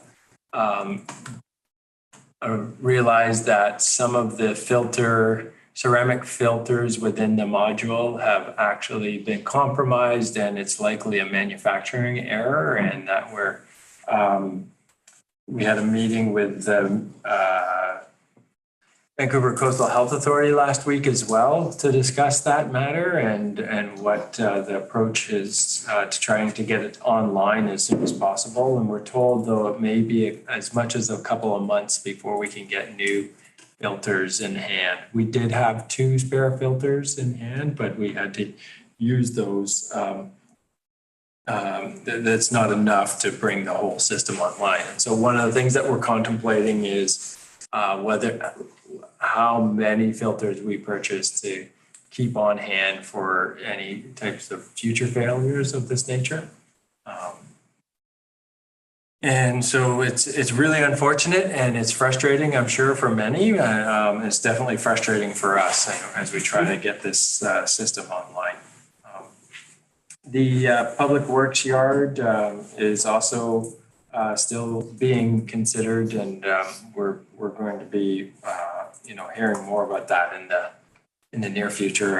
I'm hopeful for options where we can look at some alternative construction methods and hopefully some reduced prices.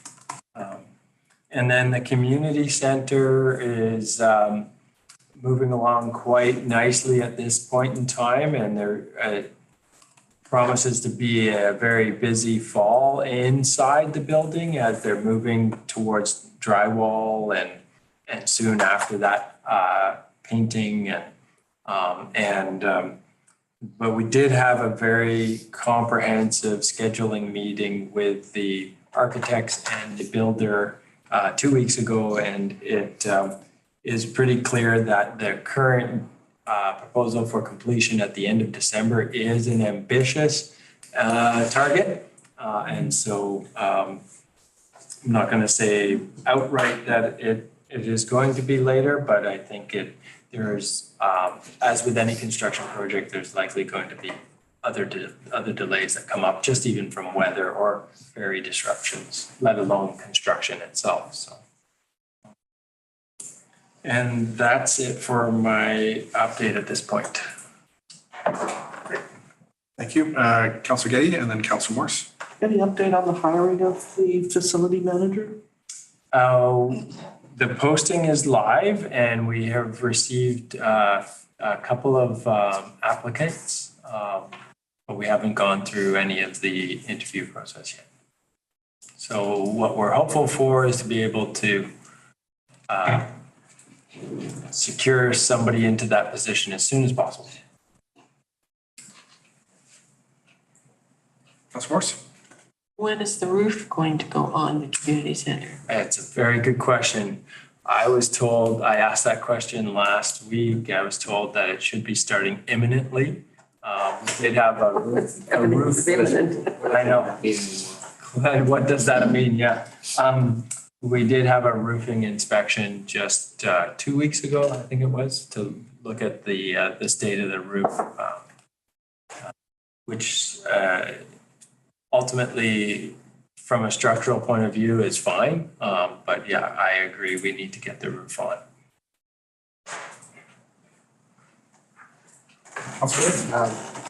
On the water system, how many of those ceramic, you said you had 2 extra, but you need more. How many are in the system when it's functional? There's 2 treatment trains, so there's 2 modules. Each one, I don't know the exact number of filters per module. But ideally what we would be able to do is you could run water through one module.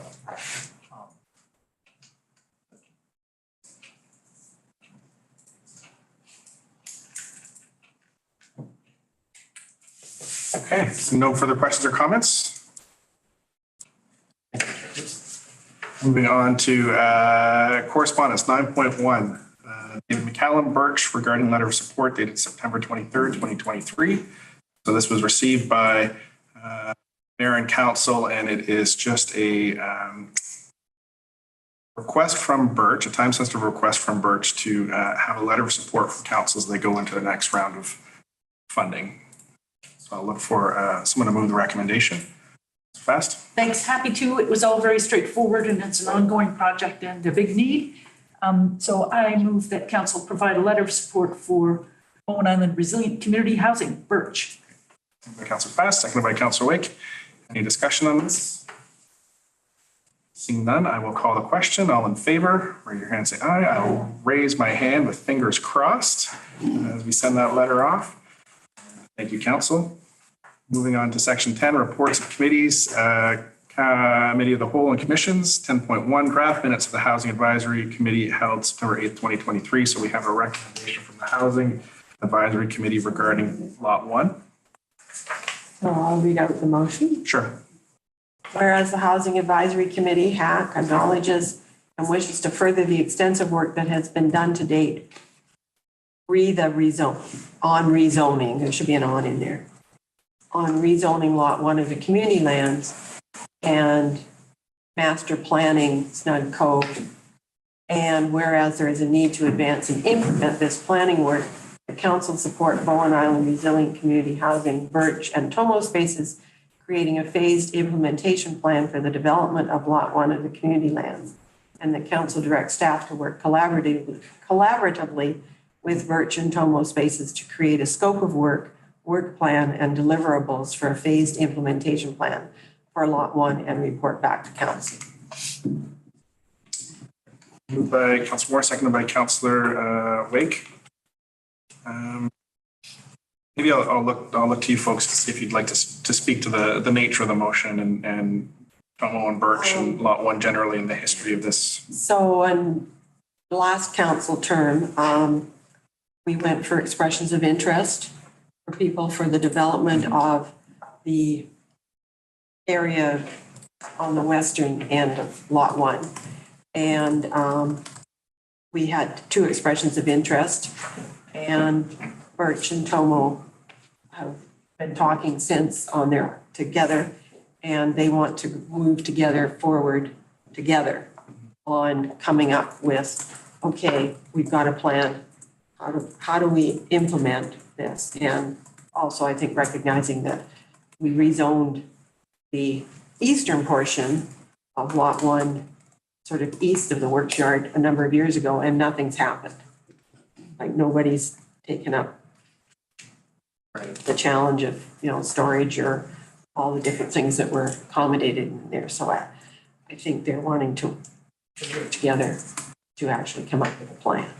And Daniel was at the meeting, the manager of planning. I think this would take some work off his plate if they work together to come forward with a plan as to how to go ahead with it.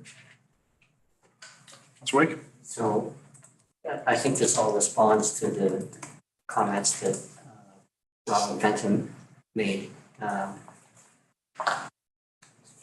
asking the question, how do we get this housing built? How do we move forward? Because we've basically been stalled. We're, as a community, we're saying this is probably one of the most important things we need to do, but somehow we're not doing it. And so I look to this as an action step, and I love the fact that we're talking about collaboration between the planning department, Birch and Tomo, because it's going to be a team effort, all moving in the same direction, hopefully. I saw Councillor Katie's hand up and then Councillor Fast. I know that a lot of work was done on the last council in terms of priority of uses for all the different lots, but is that at all open for reconsideration? We don't have transit to Burning Road, and I'm not sure if that's likely to happen. We've got, these other areas that are closer. I think that it's good that these 2 groups are working together and they can collaborate and they can come up with a plan, but I'm wondering if there's any room for. Well, there's expressions of interest that we asked for were for that specific lot out there. So this is in response to that. And I think a plus of having that lot is it doesn't need to be connected to the sewer. That's a good question. Are we stuck with that? Well, those, I think that lot is big enough out there that it wouldn't need, but that would be one of the things they'd end up looking at. Yeah. I'm going to go to Councillor Fast, and then I'd like staff to weigh in on this as well. Sure, thank you. I was a bit surprised to see this, and I had to dig through all of the, I clicked on a bunch of links to get the presentation, which really helped me, because at first I thought that it must be just dealing with Area 2, because I thought, what do Birch and Tomo know about light industrial or work-live, I don't know. And but then I found this presentation. It's dated the 6th, June 23rd, and it says And I just want to make sure that I'm understanding correctly. This is the kind of work that is in here that is being proposed by this recommendation?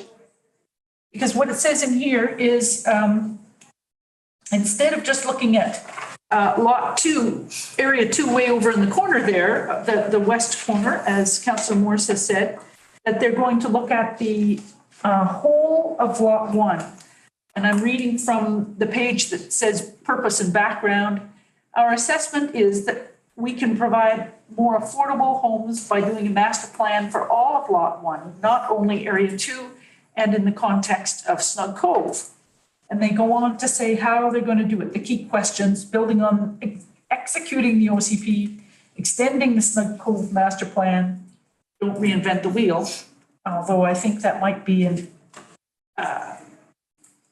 well, I think that would take some work, because I think it's in village periphery or something. Anyway, and how can we start building some of these affordable homes within 5 years? No rezoning, fast. I remember the rezoning that's in place now is kind of anything goes. So looking at, and if I'm correct in that these key questions and the scope page, back here, which includes community consultation, community workshops, visualize potential Bowen stories, walkable village, coordinate with infrastructure plans for the Cove, explore opportunities for work, arts, cultures, opportunities under light industrial uses, but no rezoning, assess impacts, that kind of thing, analyze land tenure options. Is that what's being proposed by these recommendations? Because otherwise, these recommendations are very broad. Well, if the very first whereas says further the extensive work that has been done to date on the rezoning of lot 1 of the community lands and master planning for Snug Cove. So that's what, and that's in that thing. And what they're going to do is create a scope of work, a work plan and deliverables for the phased implementation plan for the whole of lot 1. So, okay, yeah, it sounds like that was the preamble, and we talked about it over a couple of committee meetings. That's why that not the same date as September 8th minutes. Great, so following on from here. Okay, thank you. Thank you, Councilor Fast. Yeah. I'm in support of this recommendation, just with the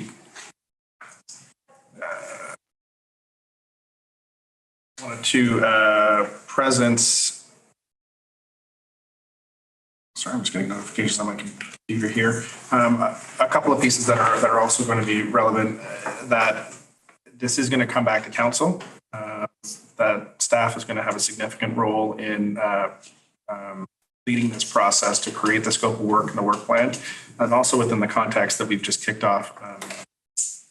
Directed staff to kick off an OCP review process as well, and that'll play into it, as well as some of the infrastructure pieces that we're facing in Snug Cove as well. So that said, I'm happy to support the motion, and I think everybody's spoken. John seems like he's satisfied. Oh, but I did say that I would turn it over to staff as well to comment on this. Yeah, I think Councillor Fast's interpretation is correct. It is the full scope of lot 1. To the question that Councillor Getty had about are the work that's done in the past up for discussion, I think it's always an option for council to revisit previous decisions of previous councils. And so all of those lots have been designated with zoning, and so that can be revisited.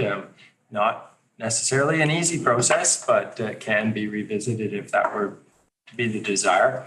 And I want to just continue on some of the comments of the mayor that this work will be additive to the load of the planner. And I think I heard somebody say something that would take load off of the planner. I don't have to do the home. I don't think that this would actually be any reduction of workload. It would be an increase, to be clear. If we're moving right into an OCP review, this level of work,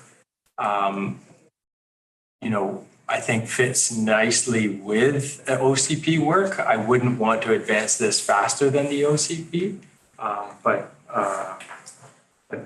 I just need to be really clear that it's the partnership between Birch and Tomo would be welcome, but I do recognize the limited capacity of our planning group.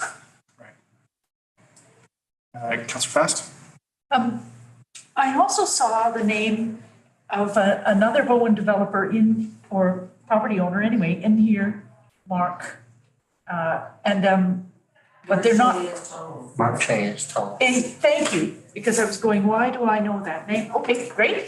And my question, I just wanted to say, I didn't say it, but I'm in favor of this, as long as it is what I was thinking.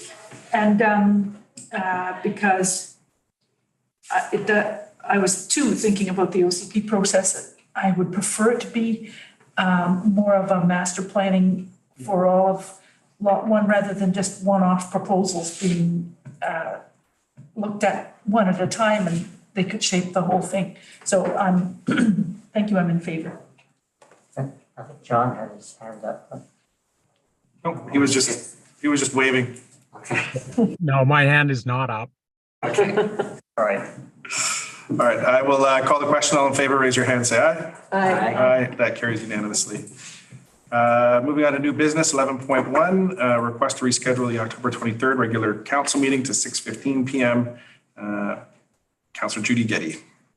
The Hearth has been working for a couple of years on, they have a subcommittee for equality, diversity, and inclusivity. And they had some surplus funds from some of the COVID recovery money that they had received, and a couple of good markets. And they had decided, the board, when I was the chair of the EDI committee on that board, had decided to put some money into bringing in a consultant and a facilitator to help a workshop. And the purpose is that there's several groups on the island that have individual EDI committees. The school, the library, the Muni, the Hearth, and I believe one of the IDLC possibly. But there's bringing them together in one place and figuring out, instead of working in silos. So that workshop has been sorted out, and they had been working with our old timetable before we changed our meetings to 1 o'clock. And so they had scheduled a full day workshop from 8 in the morning till 4 in the afternoon. They've hired a caterer and they've hired the facilitator, and there's been a whole bunch of back and forth in terms of who's invited and who could go to it. But in order for any of us to go to it, and I'm hopeful that myself and Alex and Liam would have some time to go to this, and any of the rest of you that might be interested. Plus some of our staff. I know Kat has worked hard on the policy for the Muni. And I'm not sure I know that there were a number of other staff members that were on the Muni committee that were very good.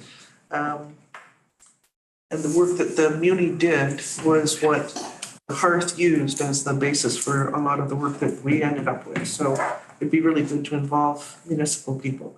And so in order to be able to do both, if we could go back to our old time slot, then for this one meeting, that would accommodate that workshop for some of us that would like to go.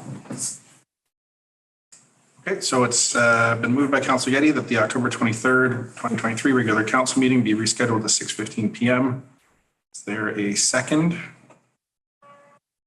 Seconded by Councillor Saunders. Any discussion on moving the meeting time? Councillor Morris? I have a couple of questions for clarification. We have an EDI committee? Yeah, we do. Yeah. That all made up members of staff? Yeah, the committee has not been terribly active recently. But, and the other organizations that have been invited, they're sending a couple of members? The invitation allows for up to two members from each organization, and they've allowed for 3 to 4 members from BIM. So it seems to me the people that organize our programs, like the Teen Center and the rec programs and whoever's somebody from our EDI committee, those are the people that should be going, not all of us as council.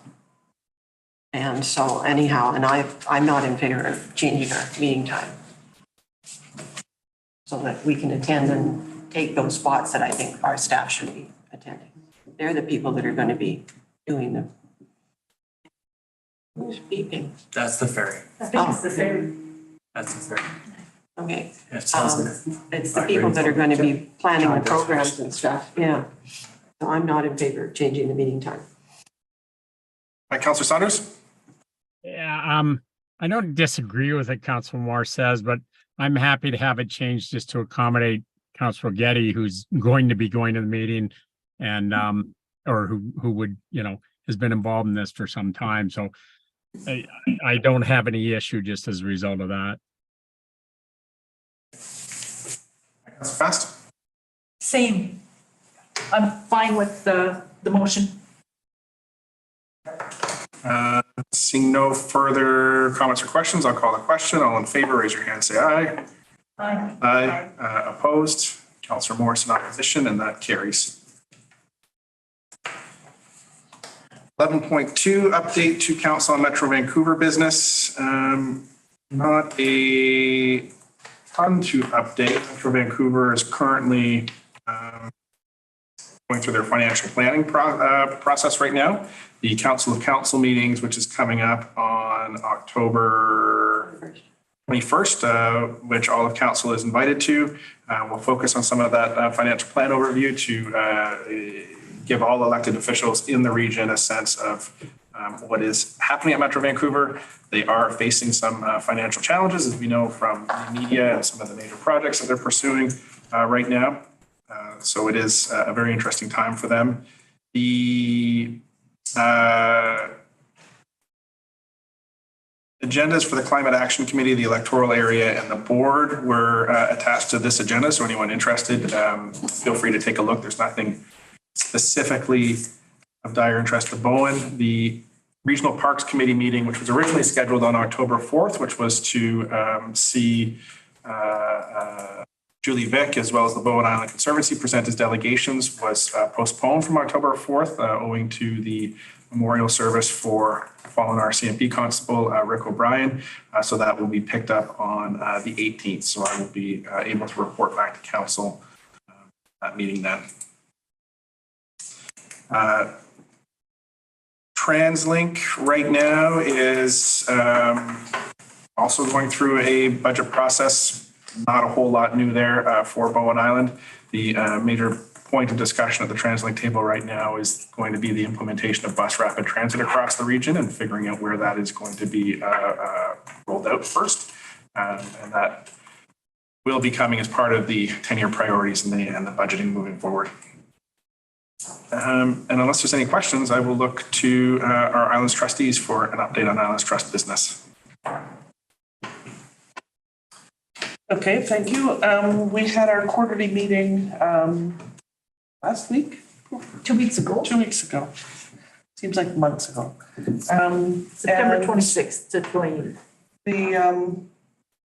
We had a lengthy closed meeting on the Section 3 mandate, and there's a rising report coming out of that. We were able to reach consensus, and that was something that the Governance Committee led the discussion on. We'd done a whole lot of background and homework, and the reason it was closed was a number of legal opinions over the years in terms of does the mandate apply to this situation?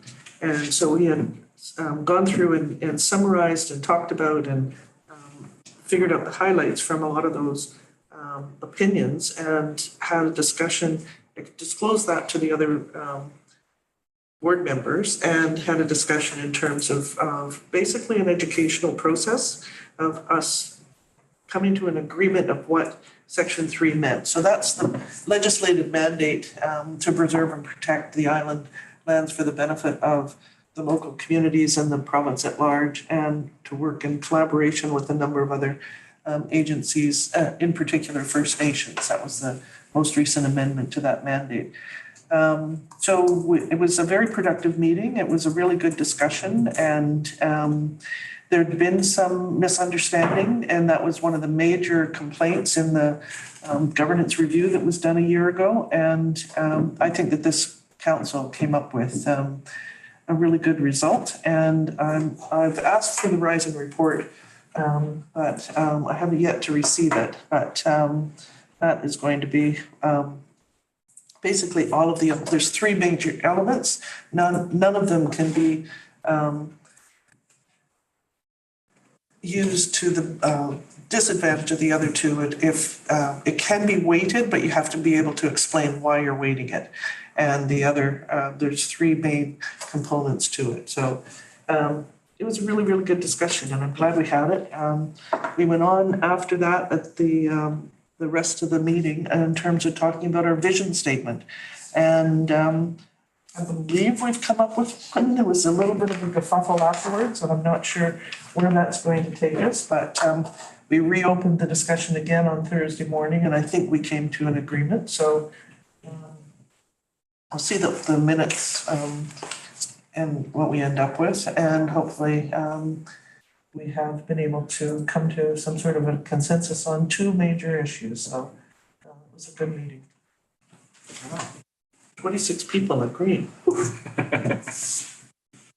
I don't really have anything to add, except, I would say we've got a draft vision now, and I think we're gonna hand it around partly to get more First Nations input before we finalize it. So that's part of the reconciliation consultation sort of part of it. But otherwise, good meeting, Pender Island, and Judy gave us a lift with takeaways from Sunshine Coast. Anybody's got any questions? Let me know. Seeing none, I would probably also just add for the benefit of the public that I believe next Monday, the 16th, we have our joint meeting scheduled with the Islands Trust Executive Committee regarding the Cape Roger Curtis bylaws. I believe that meeting has been moved to Zoom. Yes. So that will be by Zoom, and it will be live streamed for public consumption as well, and available for anyone to take a look who's interested. And with that, we've received all of our information items. I will look to the throngs of people we have here in the audience to see if there's any questions that they have for us during question period. If there's anybody online. Don't all rush at us at once. Okay, no questions today. And with that, I will look for a motion to adjourn. Councillor Fast out of the gate, seconded by Councillor Wake. All in favor, raise your hand, say aye. Aye. Aye, that carries unanimously. Thank you very much to council and to public. And we'll see you all at 4 o'clock. 4 o'clock for BC Thanks, Ferries. everyone. Thanks, Joining us John. at 4 o'clock, John? Yes, I do want to go. I don't need